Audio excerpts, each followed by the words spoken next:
नमस्कार। पादप रोगों के अध्ययन की ई श्रृंखला में आज हम जिस पादप रोग का अध्ययन करने जा रहे हैं वह है लिटिल लीफ ऑफ ब्रिंजल या बैंगन का लघु पर्णी रोग। जैसा कि नाम ही बता रहा है, इस रोग में होस्ट के रूप में बैंगन का पादप पाया जाता है, जिसका वानस्पतिक नाम है सोलेनम मेलॉन्जिना और यह फैमिली सोलेनेसी का सदस्य है। इस रोग को उत्पन्न करने वाला रोग कारक है माइकोप्लाज्मा। इसे फाइटोप्लाज्मा के नाम से भी जाना जाता है। माइकोप्लाज्मा एक प्रोकैरियोटिक ऑर्गेनिज्म है, जिसे कि जोकर ऑफ प्लांट किंगडम के नाम से भी जाना जाता है। यह आकार में पाई जाने वाली अत्यंत सूक्ष्म संरचनाएं हैं और माइकोप्लाज्मा डिजीज्ड पादप के फ्लोएम में पाया जाता है।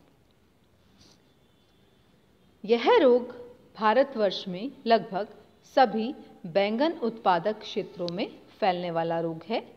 भारत में इस रोग की सूचना सर्वप्रथम कोयम्बटूर, तमिलनाडु में 1939 में मिली थी। भारत के अतिरिक्त श्रीलंका में भी इस रोग को रिपोर्ट किया गया है। अब हम बात करते हैं वे लक्षण जो कि इस रोग की सूचना देते हैं। बैंगन के पादप का झाड़ी नुमा हो जाना इस रोग का मुख्य लक्षण है।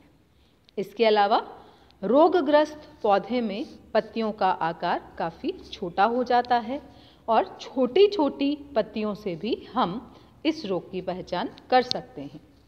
छोटे होने के साथ ही पत्तियां नैरो, सॉफ्ट, स्मूथ हो जाती हैं तथा इनका हरा रंग धीरे धीरे पीलेपन में कन्वर्ट होने लगता है। पत्तियों के साथ ही नोड्स या पर्व भी छोटे हो जाते हैं, जिससे कि पौधा बोना रह जाता है। एक्सिलरी बड्स भी छोटी पत्तियों युक्त छोटी शाखाएं बनाती हैं, अतः पूरा का पूरा पौधा एक झाड़ी के समान नजर आने लग जाता है। रोग की उग्रता की दशा में फिल्लौडी अवस्था नजर आती है। फिल्लौडी का अर्थ होता है हरे पर्ण सदृश्य संरचनाओं का बनना। रोगग्रस्त पौधे में फ्लावर्स तथा फ्रूट्स का निर्माण भी नहीं होता। जब युवा अवस्था में ही संक्रमण हो जाता है तो क्रॉप पूरी की पूरी नष्ट हो जाती है। फूल व फल के नहीं बनने से किसानों को काफ़ी आर्थिक नुकसान होता है। यहाँ पर आप देख सकते हैं कि किस प्रकार बैंगन का पौधा हरी झाड़ी के समान अवस्था में नज़र आ रहा है। पत्तियों के साइज में रिडक्शन को आप कंपेयर कर सकते हैं। यहाँ पर है स्वस्थ पादप की पत्ती और इसकी तुलना में रोगग्रस्त पत्तियों का साइज आप देख सकते हैं कितना कम हो गया है। धीरे धीरे जब यह रोग फलों तक भी पहुंच जाता है तो पुष्प तथा फलों का आकार भी कंपैरेटिवली काफ़ी छोटा हो जाता है। अब हम बात करते हैं कि माइकोप्लाज्मा को एक रोगग्रस्त पादप से स्वस्थ पादप तक कैसे ट्रांसमिट किया जाता है या रोग का प्रसार कैसे होता है। इस रोग का संचरण ग्राफ्टिंग के द्वारा होता है।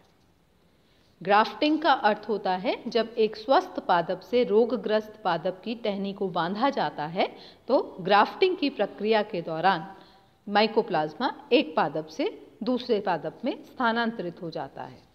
इसके अतिरिक्त एक वाहक जिसे कि सिस्टियस फाइसिटिस का नाम दिया जाता है, इस वाहक के द्वारा भी यह एक कीट होता है और इस कीट वाहक के द्वारा भी माइकोप्लाज्मा स्वस्थ पौधे तक पहुंचता है। तो या तो ग्राफ्टिंग या कीट, यही दो माध्यम हैं जिसके द्वारा माइकोप्लाज्मा का संचरण स्वस्थ पादप तक हो पाता है।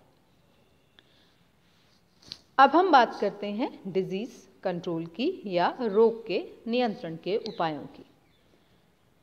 रोग का नियंत्रण निम्नलिखित मेथड्स के द्वारा किया जा सकता है। सबसे प्रभावी मेथड जो कि हम पिछली कई डिजीजेस में भी देख चुके हैं, eradication of weed host and affected brinjal part from the field. सभी संक्रमित भागों तथा खरपतवार को तोड़कर जला देना चाहिए, उखाड़ देना चाहिए।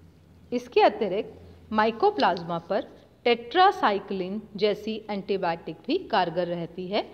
अतः टेट्रासाइक्लिन का उपयोग करके भी हम बैंगन को इस रोग से बचा सकते हैं। इसके अतिरिक्त इंसेक्ट वेक्टर की जनसंख्या को अगर कंट्रोल कर लिया जाए तब भी रोग का प्रसार कम होगा। तो वेक्टर की पॉपुलेशन को कंट्रोल करने के लिए मेटासिस्टॉक्स को, जो कि कीटनाशी होता है, छिड़कना चाहिए। फ्रीक्वेंटली इसका छिड़काव करने से इस कीट की पॉपुलेशन कंट्रोल्ड रहती है, जिससे कि स्वस्थ पादप तक रोग का प्रसार नहीं हो पाता। तो यह एक छोटा सा माइकोप्लाज्मा के द्वारा उत्पन्न होने वाला रोग है, जिसकी मुख्य पहचान छोटी पर्ण है या पर्ण के आकार में रिडक्शन है। अतः इसे लिटिल लीफ ऑफ ब्रिंजल के नाम से भी जाना जाता है। धन्यवाद।